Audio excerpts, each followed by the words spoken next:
ইজনে সিজনক এদিনো নেদেখিলে থাকিব নোৱাৰা এহাল দম্পতীৰ কাহিনী। এদিনো ইজনে সিজনৰ অবিহনে জীয়াই থাকিব নোৱাৰা মৰম লগা দম্পতীহালৰ মাজৰ সম্পৰ্ক লাহে লাহে তিক্ত হৈ পৰিছিল। দুয়োজনে সৰু সৰু কথাবোৰক লৈ কাজিয়া কৰিছিল। এদিনাখনৰ ঘটনা।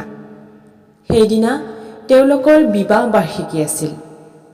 পত্নী বৰষাই স্বামী অবিনাশৰ আগমনৰ বাবে অপেক্ষা কৰি আছিল। তাই ভাবি আছিল স্বামীৰ বা মনত আছেনে নাই যে আজি তেওঁলোকৰ বিবাহ বাৰ্ষিকী। ঠিক তেতিয়াই দুৱাৰৰ ঘণ্টা বাজি উঠিল।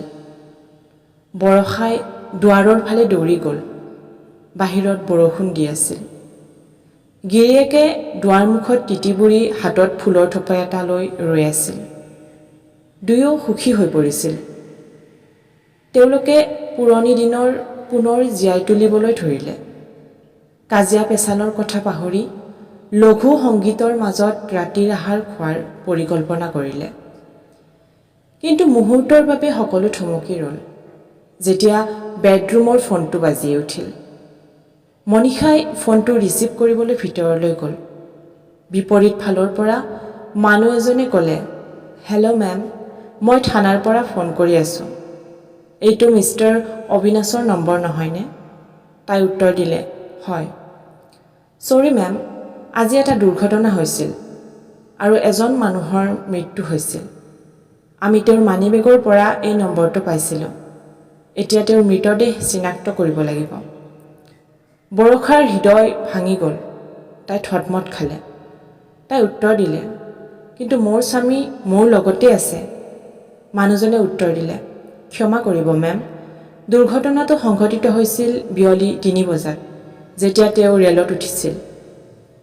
বৰষাই ভাবিলে, এইটো কেনেকৈ হ'ব পাৰে? তাই শুনিছিল আত্মাই প্ৰিয়জনক লগ কৰিবলৈ অহাৰ কথা। বৰষাই দৌৰি আনটো কথালৈ গ'ল, কিন্তু গিৰিয়েক তাতো নাছিল।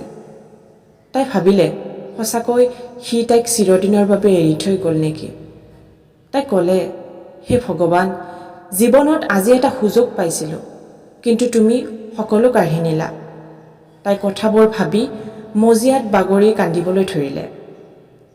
হঠাৎ বাথৰুমৰ পৰা শব্দ এটা আহিল, দুৱাৰ খোলাৰ শব্দ। অবিনাশ বাথৰুমত আছিল। অবিনাশ বাথৰুমৰ পৰা ওলাই আহি ক'লে, ডাৰ্লিং, আজি মোৰ মানিবেগটো চুৰি হ'ল। তোমাক কথাটো ক'বলৈ পাহৰিছিলোঁ। বৰষাই বুজি পালে, তাৰমানে অবিনাশৰ মানিবেগ চুৰ কৰা মানুহজন এক্সিডেণ্টত ঢুকাল। এই ঘটনাই বৰষাৰ মনত সঁচা প্ৰতিপ্ৰেমৰ অনুভূতি জগাই তুলিলে। প্ৰিয় বন্ধু বান্ধৱীসকল, কাহিনীটো কেনেকুৱা পালে অনুগ্ৰহ কৰি কমেণ্ট কৰি জনাবলৈ নাপাহৰিব। আৰু যিসকল বন্ধু বান্ধৱীয়ে আমাৰ চেনেলটো এতিয়ালৈকে ছাবস্ক্ৰাইব কৰা নাই, চেনেলটো ছাবস্ক্ৰাইব কৰিব বুলি আশা কৰিলোঁ। ধন্যবাদ।